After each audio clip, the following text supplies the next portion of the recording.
ప్రార్థన చేసుకుందాం. పరిశుద్ధుడా, ప్రేమ నమ్మకం కలిగిన మా ప్రియ పరలోకపు తండ్రి, ఆదివారపు రోజున నాయన నీ పాద సన్నిధికి నాయన సంగముగా మేమందరం కూడి వచ్చి ప్రభా నిన్ను స్తుతించడానికి, నిన్ను ఆరాధించడానికి, నీ వాక్యాన్ని విని నేర్చుకోవడానికి ప్రభా మీరు ఇచ్చిన గొప్ప ధన్యతను బట్టి మీకు వందనాలు తెలియపరుస్తున్నాం. గడిచిన కాలం అంతా కూడా ప్రభా మా కుటుంబాలను, మా సంఘములను ప్రభా మీరు ఎంతగానో కాపాడుకున్నారు తండ్రి. దాన్ని బట్టి మీకు వందనాలు ప్రభా. నడుచున్న కాలం అంతట్లో కూడా నీ కాపుదల, నీ భద్రత మా పైన ఉంచమని ప్రార్థిస్తున్నాను. ఆరాధనలో ప్రభా ఇప్పటి వరకు పాటల ద్వారా నాయన, ఆరాధన ద్వారా ప్రభా నాయనా ప్రభా నిన్ను స్తుతించడానికి ఇచ్చిన అవకాశాన్ని బట్టి నీకు వందనాలు తెలియపరుస్తూ, కొద్ది నిమిషాలు ప్రభా లేఖన భాగాల్లో నుంచి నాయన మా విశ్వాస జీవితాలకు, మా కుటుంబ జీవితాలకు, సంఘ జీవితాలకు కావలసిన మాటలను ప్రభా ధ్యానించే ప్రయత్నం చేయుచుండగా నీ ఆత్మ సహాయము నాకు మాకు దయచేయండి. ఈ దినాల్లో ప్రభా విస్తారమైన వాక్యం మాకు అందుతుంది. అనేకమైనటువంటి బోధకుల ద్వారా ప్రభా నీ వాక్యం మాకు వినబడుతుంది తండ్రి. అయినప్పటికీ ప్రభా మరి నువ్వు కోరుకునే జీవితాలు మా జీవితాల్లో ఉండటం లేదు ప్రభా తండ్రి. మరొకసారి నీవు మాట్లాడుతున్నావు అని అంటే ప్రభా మరి అవకాశం మాకు ఇచ్చావన్న జ్ఞానంతో ప్రభా మేము నీ వాక్కును విని నైనా మమ్మల్ని మేము సరిదిద్దుకున్నట్టుకు సహాయం చేయండి ప్రభా. మా జీవితాలు మరింత ప్రయోజనకరంగా నైనా ప్రభా అనేకులకు ఆశీర్వాద కారణంగా ఉండినట్లుగా సహాయం చేయమని కోరుతూ ప్రభా ఈ ప్రార్థనని పరలోక సన్నిధిలో చేర్చుకుంటారని వేడుకుంటూ ప్రభును ప్రేరక్షకుడు యేసుక్రీస్తు నామం పేరిట ప్రార్థన అడుగుచున్నాను పరమ తండ్రి, ఆమేన్. అవకాశం ఇచ్చిన దేవునికి మొదట వేలాది వందనాలు తెలియపరుస్తూ ఈరోజు వాక్య పరిచయం చేయడానికి మరి అవకాశం ఇచ్చిన తమ్మునికి వందనాలు తెలియపరుస్తూ చేడి వచ్చిన మీ అందరికీ కూడా ప్రభు అయిన యేసుక్రీస్తు నామాన నా యొక్క హృదయపూర్వకమైన వందనాలు తెలియపరుస్తున్నాను. దయచేసి రాజైనటువంటి సొలొమోను చే రాయబడినటువంటి సామెతల గ్రంథం 14వ అధ్యాయం 23వ వచనాన్ని ఒకసారి మనం చూద్దాం. ఏ కష్టము చేసినను లాభమే కలుగును, వట్టి మాటలు లేమిడికి కారణములు. సామెతలు గ్రంథాన్ని సొలొమోను భక్తుడు రాయటం వెనుకున్నటువంటి ఆంతర్యము, రాయటం వెనుకున్నటువంటి ఆలోచన ఏంటంటే, మన జీవితాలలో మనం సొలొమోను వలె దెబ్బతినకుండా, లేదా సొలొమోను అనేక మందిని చూసినప్పుడు వారు వారి జీవితాలలో కొన్ని పాటించకపోవటం వలన వాళ్ళ జీవితాల్లో దెబ్బతినటం మూలన వాటన్నిటిని కూడా ఆయన ఆలోచించి ఏం చేశాడు అనంటే సామెతలను మనకు అందించాడు. ఒక్కొక్క సామెత నిజానికి మనం చదువుకుంటూ వెళితే, ఈ సామెతలను కానీ మనం పాటించగలిగితే నిజంగా మనిషి జీవితం ఎంత అర్థవంతంగా ఉంటుందో మనం మాటల్లో చెప్పలేము. అంత అర్థవంతమైనటువంటి జీవితాన్ని జీవించేటువంటి భాగ్యం ఈ సామెతలు అనేటువంటి పుస్తకాలలో మనకు కనబడతాయి. ఒక్కొక్క మాట మన జీవితాన్ని కట్టేటువంటి మాటలు. అలాంటి మాటలలో ఒక మాట ఈరోజు మనం చూద్దాం. మనం ఏ కష్టము చేసినా లాభమే కలుగుతుందంట. అంటే భూమి మీద మనిషి వచ్చినప్పటి నుంచి ఏ కష్టము చేసినా మనిషికి లాభం అనేది లేకుండా లేదు. ఏ కష్టము చేసినా, అది ఏ రకమైనటువంటి కష్టము చేసినా సరే దానివల్ల మనకేం కలుగుతుంది అంటే లాభం కలుగుతుంది అని చెప్పి ఆయన ఏమన్నాడంటే, కష్టపడకుండా ఉట్టి మాటలు, అంటే పని చేయకుండా కేవలం మాటలే మనల్ని ఎక్కడికి తీసుకెళ్తుందంటే పేదరికంలోనికి తీసుకెళ్తుందంట. అంటే ఒక మనిషి పేదవాడిగా మిగిలిపోవడానికి, ఒక మనిషి కష్టాలలో ఉండిపోవడానికి కారణం ఏంటి అని మనం ఆలోచిస్తే బైబిల్ ఏమని చెప్తుందంటే కేవలం వట్టి మాటలు. అంటే మన జీవితంలో వట్టి మాటలుంటే సరిపోదు, మాటలతో పాటు ఏముండాలి? కష్టం ఉండాలి. కష్టం లేకుండా వట్టి మాటలే చెబితే దానివల్ల లాభం ఏమీ లేదు. ఇప్పుడు ఉదాహరణకు నన్ను మీ ఇంటికి పిలిచారనుకోండి, మీ ఇంటికి పిలిచి ఇదిగో మీ వదిన బిర్యానీ ఎలా చేస్తుందో తెలుసా, మసాలా అందులో వేస్తుంది, చికెన్ అందులో వేస్తుంది, ఉల్లిపాయలు అందులో వేస్తుందని అని చెప్పి ముహూర్తాన్ని నాకు చెప్పు అలా కూర్చోబెట్టాడు అనుకోండి, నాకేమైనా ఆకలి తీరుతుందా? అంటే వట్టి మాటలు ఎటువంటి లాభాన్ని కూడా చేకూర్చదు. అంటే ప్రయాసపడితేనే కానీ, కష్టపడితేనే కానీ ఒక వంట జరగదు, ప్రయాసపడితేనే కానీ, కష్టపడితేనే కానీ ఒక పని జరగదు. అంటే బైబిల్ ఏమని చెప్తుంది అనంటే సోమరితనముతో మనం ఉండకూడదు అనేది బైబిల్ యొక్క నియమం. చూడండి ఒకసారి, ఇదే సామెతలు గ్రంథములో మనకు కనబడుతూ ఉంటుంది. 21వ అధ్యాయము సామెతల గ్రంథము 25వ వచనంలో ఉన్న మాట మీరు చూడండి. సోమరి వాని చేతులు పని చేయనొల్లవు. అంటే సోమరి వాని చేతులు ఏం చేస్తాయంట? పని చేయడానికి ఇష్టపడదంట. అదే చక్కగా కూర్చుని తాపీగా మాటలు చెప్పమంటే ఈ సోమరి వాళ్ళు ఏం చెప్తారు? మాటలు చెప్పుకుంటూ కూర్చుంటారు. కానీ సోమరివాడు ఏమి చేయడనంటే వాడి చేతులంట పని చేయడానికి ఇష్టపడవాడు. అంటే బైబిల్ యొక్క ప్రధానమైన ఉద్దేశం ఏంటంటే మనిషి కష్టపడాలి. మనమేమనుకుంటాము? ప్రభా నాకు ఈ కష్టాలు తీసే, ప్రభా నాకు ఇబ్బందులు తీసే, ప్రభా నాకు ఈ శ్రమలు తీసే. కానీ మీరు బైబిల్ చూడండి, బైబిల్ ఎప్పుడు కూడా సోమరితనాన్ని ప్రోత్సహించటం లేదు.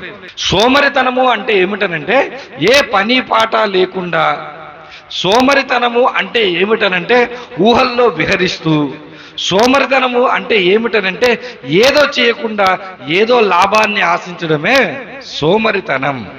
కానీ బైబిల్ ఏం చెప్తుందంటే సోమరితనంతో మీరు ఉండకూడదు, మీరు కష్టపడండి. అయితే కష్టపడితే ఏం జరుగుతుందనంటే కష్టపడితే ఖచ్చితంగా లాభము వస్తుంది. నువ్వు కష్టపడితే లాభము లేకుండా ఉండనే ఉండదు. నువ్వు కష్టపడితే ఖచ్చితంగా లాభం వస్తుంది. అయితే బైబిల్ ఏం చెప్తుందంటే సోమరివాడిగా మనలను ఉండొద్దని చెబుతుంది. ఈరోజు ప్రపంచంలో కష్టపడే వారికంటే సోమరితనంతో ఉన్నవారే ఎక్కువ. ఈరోజు సంఘములో, క్రైస్తవ సంఘములో కూడా కష్టపడే వారి కంటే సోమరితనంతో ఉన్నవారే ఎక్కువ. ఈ రెండు విషయాలను మీ మనసులో పెట్టుకోండి. లోకంలో కష్టపడే వారి కంటే సోమరితనం వాళ్ళే ఎక్కువ. సంఘములో కూడా కష్టపడే వారి కంటే సోమరితనముతో ఉన్నవాళ్ళే ఎక్కువ. అందుకే ఈ విషయాన్ని ఈరోజు మీ ముందుకు నేను ప్రస్తావించే ప్రయత్నాన్ని నేను చేస్తున్నాను. కష్టపడితే ఖచ్చితంగా ఏమొస్తుందంటే లాభం వస్తుంది. అయితే మనిషి ఎటువంటి కష్టాన్ని పడుతున్నాడు, మనిషి ఎటువంటి కష్టాలలో ఉన్నాడు అని బైబిల్లో మనం ఒకసారి జాగ్రత్తగా చూడగలిగితే ఆది కాండంలోనికి ఒకసారి మనం వెళ్దాం. ఆది కాండము 3వ అధ్యాయము 17వ వచనాన్ని ఒకసారి మనం చూద్దాం. ఆయన ఆదాముతో, నీవు నీ భార్య మాట విని తినవద్దని నేను నీకు ఆజ్ఞాపించిన వృక్ష ఫలములు తింటివి గనుక నీ నిమిత్తము నేల శపింపబడి ఉన్నది. ప్రయాసముతోనే నీవు బ్రతుకు దినములన్నీ దాని పంట తిందువు. మొట్టమొదటి మానవుడైనటువంటి ఆదాముతో దేవుడు మాట్లాడుతున్న మాట ఏంటంటే, ఆదాము నీవు తప్పు చేశావు, నీవు పాపం చేశావు. మరో మాటలో చెప్పాలంటే నువ్వు నా మాట వినలేదు. నా మాట వినలేదు కాబట్టి ఇప్పుడు నువ్వు రోజు అన్నం తినాలంటే నువ్వు ఏం చేయాలో తెలుసా? ప్రయాసపడి నీవు అన్నాన్ని సంపాదించుకోవాలి. ప్రయాసపడి నువ్వు వ్యవసాయం చేయాలి. నువ్వు ప్రయాసపడి బ్రతికి ఉన్న రోజులన్నీ కూడా నేల నీకిచ్చే పంటను నీవు తినాలి. అంటే మనిషికి ఈ భూలోకంలో ఉన్నటువంటి కష్టం ఏంటంటే శారీరక కష్టం. ఈ శారీరక కష్టం అంటే ఉదయం లేచినప్పటి నుంచి రాత్రి పడుకునే వరకు, చదివేవారైనా, ఉద్యోగం చేసేవారైనా, లేదా కూలీకి వెళ్ళేవారైనా, వ్యాపారం చేసే వాళ్ళైనా, వీరు ఎవరైనా ఎందుకు మీరు ఇంతలా కష్టపడుతున్నారంటే చెప్పేటువంటి ఒకే ఒక కారణం ఏంటో తెలుసా? అన్నము తినాలి. ఆహారం కొరకే మేము కష్టపడుతున్నాం. ఈ కష్టాన్ని ఎవరు మనకు పెట్టారనంటే దేవుడే పెట్టాడు. నువ్వు వ్యవసాయం చేసినా, నువ్వు వ్యాపారం చేసినా, ఉద్యోగం చేసినా, కూలి పనికి వెళ్ళినా ఈ కష్టం ఎవరు పెట్టారంటే దేవుడే పెట్టాడు. అంటే ఉచితంగా ఈ లోకంలో అన్నం తినే అవకాశము లేదు. ఉచితంగా ఈ లోకంలో అన్నం తినే అవకాశం మనకు లేదు. ఇంకా సేవకుడు ఎంత ఖండితంగా చెప్తున్నాడు అనంటే తెస్సలోనికలకు రాసినటువంటి 2వ పత్రిక 3వ అధ్యాయము 10వ వచనం చూడండి. మరియు మేము మీ వద్ద ఉన్నప్పుడు ఎవడైనను పని చేయని నొల్లని ఎడల వాడు భోజనము చేయకూడదని ఏం చేశారంట? వాళ్ళు ఆజ్ఞ ఇచ్చారంట. అంటే పౌలు భక్తుడు ఏం చెప్తా ఉన్నాడంటే ఎవరైనా సరే, ఈ లోకంలో బ్రతుకుతున్న వాళ్ళు ఎవరైనా సరే పాటించవలసినటువంటి ఒక ఆజ్ఞ ఏంటంటే ఖచ్చితంగా భోజనం చేయాలంటే ఏం చేయాలి? పని చేయాలి. ఇప్పుడు మీరు చూడండి, పని లేకుండా భోజనం అలా తింటూ ఉన్నాం అనుకోండి, మనలో ఏమొస్తుంది? సోమరితనం వస్తుంది. ఇప్పుడు ఒక నెల రోజుల పాటు నీకు ఏ పని లేకుండా నీకు అన్నం అలా ఇస్తా ఉన్నాను అనుకోండి, 2వ నెలలో పనికి వెళ్ళమని చెప్తే నువ్వు వెళ్తావా? ఆల్రెడీ నీకేం వచ్చేస్తుంది? సోమరితనము వచ్చేస్తుంది. అందుకే భక్తుడైనటువంటి పౌలు గారు ఏమంటున్నారంటే, మీలో పని చేయకుండా అసలు ఎవ్వరు కూడా భోజనము చేయకండి. ఆదాముతో దేవుడు అంటున్న మాట ఏంటంటే, ఆదాము నువ్వు తప్పు చేసావు కాబట్టి నువ్వు భోజనం చేయాలనంటే, ఆహారం తినాలంటే నువ్వు పని చేయాల్సిందే, నువ్వు కష్టపడాల్సిందే, నీవు ప్రయాసపడాల్సిందే. ఎలాంటి ప్రయాస అని మనం చూస్తే ఆదికాండం 3వ అధ్యాయం 19వ వచనంలో చూస్తే, నీవు నేలకు తిరిగి చేరు వరకు నీ ముఖపు చెమట కార్చి ఆహారం. అంటే ఎంత కష్టము అనంటే చెమటలు వచ్చే అంత కష్టం. ఇక్కడ చాలామంది ఉద్యోగాలు చేసేవాళ్ళు ఉన్నారు, వ్యాపారాలు చేసేవాళ్ళు ఉన్నారు, ఒకనా కూలి పనికి వెళ్ళే వాళ్ళు ఉన్నారు కదా. దేవుడు మనకు పెట్టిన కష్టం ఎటువంటి కష్టం అంటే చెమట కార్చి, ఏం కార్చి? చెమట కార్చి. చెమట కార్చకుండా ఉండేంత సుఖమైన కష్టాన్ని దేవుడు మనకి ఇవ్వలేదు. దేవుడు మన పైన పెట్టిన భారం ఎటువంటిది అనంటే దాన్ని మనం ఒప్పుకొని తీరాలి. మనం ఖచ్చితంగా భోజనం చేయాలంటే కష్టపడాల్సింది. అయితే ఒక్కొక్కరికి ఒక్కొక్క రకమైన కష్టం ఉంటుంది. ఎందుకంటే ఒక్కొక్కరికి ఒక్కొక్క రకమైన పని ఇష్టం కాబట్టి ఒక్కొక్కరు ఒక్కొక్క రకాలైనటువంటి పనులు చేస్తారు కాబట్టి ఆ పనులను బట్టి ఒక్కొక్కరికి ఒక్కొక్క విధంగా కష్టం ఉంటుంది. కష్టం ఎన్ని రకాలుగా ఉన్నా సరే వినాల్సినటువంటి సంగతి ఏంటంటే మనం అందరము భోజనం చేయడానికి కష్టము పడాల్సింది. ఏ కష్టము చేసినా ఏమొస్తుందంట? లాభం వస్తుంది. ఇప్పుడు నువ్వు కష్టపడితే నీకేమొస్తుంది? లాభం ఏంటంటే నీకు ఆహారము దొరుకుతుంది. నువ్వు కష్టపడితే నీకు ఆకలి తీరుతుంది. మరో మాటలో చెప్పాలంటే నీవు కష్టపడితే నీ ప్రాణము నిలబడుతుంది. నువ్వు కష్టపడకుండా ఆహారం తినకుండా ఉంటే ఏం జరుగుతుందంటే నీవు నీ ప్రాణాన్ని కోల్పోతావు. అంటే మనం బ్రతికుండాలి అని అంటే, అందుకే అక్కడ రాయబడిన మాట ఏంటి తెలుసా? నీవు నేలకు తిరిగి చేరు వరకు అంటే దాని అర్థం ఏంటి? నీవు చచ్చిపోయేంత వరకు, చావు నీ దగ్గరకు వచ్చేంత వరకు, అంటే నేను రేపు చచ్చిపోతాను అనేంత వరకు కూడా మనం ఏం చేయాలంట? కష్టపడాలి. రేపు నేను చచ్చిపోతాను అనుకునే చివరి గడియ వరకు కూడా మనిషికి ఉన్నటువంటి శారీరక కష్టం ఎటువంటిదంటే కష్టపడాల్సిందే. మరో మాటలు చెప్పాలంటే ఈ శరీరాన్ని మనం ఏం చేయాలంట? నలగగొట్టుకోవాలి. ఈ శరీరాన్ని మనం ఏం చేయాలంట? లోపరుచుకోవాలి. ఈ శరీరానికి మనం సుఖాన్ని అలవాటు చేస్తే ఈ శరీరం మనల్ని ఏం చేస్తుందంటే చావు దగ్గరికి తొందరగా తీసుకెళ్తుంది. ఈ శరీరానికి మనం సుఖాన్ని అలవాటు చేస్తే చావు దగ్గరికి తొందరగా తీసుకెళ్తుంది. ఈ శరీరాన్ని కష్టపడితే దేవుడు మనకి ఇచ్చిన ఆయుష్కాలము ఉండేంత వరకు కూడా మనం ఆరోగ్యంగా ఉండే అవకాశము ఉంది. అందుకే ఆయన అన్నాడు, ఇదిగో భూమి మీద నువ్వు ఆహారం తినాలంటే నేను నియమించింది ఏంటో తెలుసా? నువ్వు కష్టపడి ఉండాలి. అయితే ప్రసంగి గ్రంథంలోనికి వెళ్ళిపోయేసరికి సొలొమోను భక్తుడు జీవితాలన్నిటినీ, సమాజాన్ని అంతటినీ బాగా పరిశీలన చేసిన తర్వాత ఆయన మనిషి ఎందుకు కష్టపడుతున్నాడు అనేటువంటి ఒక ప్రశ్నకు ఆయన ఇచ్చిన సమాధానాన్ని ప్రసంగి గ్రంథము 6వ అధ్యాయము 7వ వచనంలో ఉన్న మాటను మనం చూద్దాం. ప్రసంగి గ్రంథం 6వ అధ్యాయము 7వ వచనము. మనుష్యుల ప్రయాస అంతయు వారి నోటికే కదా. జాగ్రత్తగా ఆయన పరిశీలన చేసినటువంటి సొలొమోను భక్తుడు ఏమన్నాడంటే, చాలా ప్రయాసపడుతున్నారు మనుషులు ఈరోజు.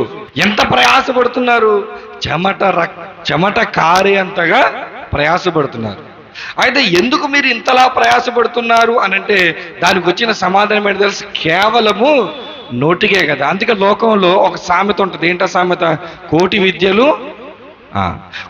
విద్యలు నేర్చుకునేది ఎందుకు అనంటే కేవలం కూటి కొరకే. మనుషుల ప్రయాస అంతా దేనికి? ఎందుకు మీరు ఇంతలా కష్టపడి చదువుతున్నారు? ఎందుకు మీరు ఇంతలా కష్టపడి వ్యవసాయం చేస్తున్నారు? ఎందుకు మీరు ఇంతలా కష్టపడి వ్యాపారం చేస్తున్నారు? ఎందుకు మీరు ఇంతలా కష్టపడి ఉద్యోగాలు చేస్తున్నారు? ఎందుకు ఇంత కష్టపడుతున్నారంటే మన కష్టమంతా, మన ప్రయాస అంతా దేని కొరకంట? కేవలం మన నోటి కొరకే, కేవలం మన తినే ఆహారం కొరకే. అయితే ఇక్కడ రాయబడిన మాట మనం చూస్తే, అయినను వారి మనస్సు సంతృష్టి నొందదు. మనం ఎంత కష్టపడినా, ఎంత సంపాదించినా, ఎంత తింటున్నా మన మనసుకు ఏం లేదంటే ఈ లోకంలో సంతృప్తి లేదు. ఎవరైనా సంతృప్తి పొందితే ఏమంటాము? ఇక చాలు, సరిపోద్ది అంటాం. కానీ ఈ లోకంలో మనిషికి ఎవరికి కూడా సంతృప్తి లేదు. ఒక నెలకు 10,000 సంపాదించేవాడు ₹1,00,000 కావాలనుకుంటాడు, ₹1,00,000 సంపాదించుకునేవాడు ₹1,00,00,000 కావాలనుకుంటాడు, ₹1,00,00,000 సంపాదించుకునేవాడు 10 కోట్లు కావాలనుకుంటాడు. అంటే మనసుకు ఏమి లేదంట, సంతృప్తి లేదు. మరి ఎందుకు? ఒకవేళ ఉన్నత స్థానంలో డబ్బున్నవాడైనా పేద స్థానంలో డబ్బు లేనివాడైనా వీరిద్దరి ప్రయాస వీరిద్దరి కష్టం కూడా దేని కొరకే అని అడిగితే కేవలము తిండి కొరకే. ఈ ప్రయాస అంతా ఎందుకనంటే కేవలం ఆహారం కొరకే, నోటి కొరకే, కడుపు కొరకే. అయితే విషయం ఏంటంటే ఎవరికి సంతృప్తి అయితే లేదంట. వాక్యం చెప్తా ఉంది, మనం ఎంత ప్రయాసపడినా ఎంత సంపాదించినా మన జీవితంలో శారీరక కష్టముతో మనం సంపాదించే ఆహారమైనా మరొక్కటైనా గుర్తుపెట్టుకోండి, సంతృప్తి ఉండనే ఉండదు. సంతృప్తి అసలు ఏ మనిషి కూడా రాదు. ఇంకా కష్టపడాలి, ఇంకా కష్టపడాలి, ఇంకేదో సంపాదించాలి, ఇంకేదో వెనకేయాలి, ఇంకా మంచి పేరు తెచ్చుకోవాలి, ఇంకా డబ్బు సంపాదించాలి. ఆ వేటలోనికి లేదా ఆ వెంపర్లాటలోనికి లేదా ఆ ప్రయాసపడే వాళ్ళ జీవితాల్లో ఎప్పుడు కూడా బైబిల్ చెప్తా ఉంది, సంతృప్తి కలగనే కలగదు. విషయం ఏంటంటే మనిషి కష్టపడి సంపాదించి తినాలని చెప్పింది దేవుని నియమమే. కానీ అది మనిషి దగ్గరకు వచ్చేసరికి మనిషి ఎక్కడతో ఆగలేదు అని అంటే కష్టపడి ఆహారం తినే దగ్గరే ఆగకుండా తన మనసు సంతృప్తి పొందటం లేదు కాబట్టి మరేదో మరేదో మరేదో చేయాలని ఆశ పడుతున్నాడు. ఇశ్రాయేలీయులకు దేవుడు మన్నాను కురిపించినప్పుడు ఏం చెప్పాడు? ఏ రోజు మన్నా ఆ రోజే కూర్చుకోండి. ఈరోజు నీకు మన్నా తినడానికి అవసరం కదా, ఆ రోజే. కానీ ఇశ్రాయేలీయులు ఏం చేశారు? ఇంకొంచెం ఎక్స్ట్రా రేపటికి కూడా. అంటే వాళ్ళ ఉద్దేశం ఏంటి? రేపు మరలా వచ్చి ఇక్కడ సేకరించుకోకుండా జాగ్రత్తగా ఇంటి దగ్గరే తిందామన్న ఉద్దేశంతో సేకరించుకున్నాడు. కానీ అవేమయ్యాయి? కుళ్ళి పోయాయి. ఆ చరిత్ర మనకు నేర్పుతున్న పాఠం ఏంటంటే, ఆ చరిత్ర ద్వారా మనం నేర్చుకోవాల్సినటువంటి పాఠం ఏంటంటే, మనమేదో సేకరించుకొని మనమేదో దాచుకొని మనం ఏదో చేద్దామని ఈ లోకంలో అనుకుంటే అది మాత్రం అబద్ధం. అందుకే ప్రసంగి గ్రంథాన్ని రాస్తున్నటువంటి ఈయన 5వ అధ్యాయము 15వ వచనంలో చూడండి, రాయబడిన మాట చూడండి. వాడు ఏ ప్రకారముగా తల్లి గర్భం నుండి వచ్చెనో ఆ ప్రకారముగానే తాను వచ్చినట్లే దిగంబరిగానే మరలా పోవును. తాను ప్రయాసపడి చేసి కొనిన దానిలో ఏదైనాను చేత పట్టుకొని పోడు. ఎంత స్పష్టంగా బైబిల్ చెప్తుందనంటే, నువ్వు ఎంతో ప్రయాసపడతావు, నువ్వు ఎంతో చేత పట్టుకుంటావు, ఎంతో దాచుకుంటావు, కానీ గుర్తుపెట్టుకో, అంతిమ రిజల్ట్ ఏంటంటే, అంతిమ ఫలితం ఏంటంటే ఒకరోజు నువ్వు చచ్చిపోతావు. ఏమవుతావు? ఒకరోజు చచ్చిపోతావు.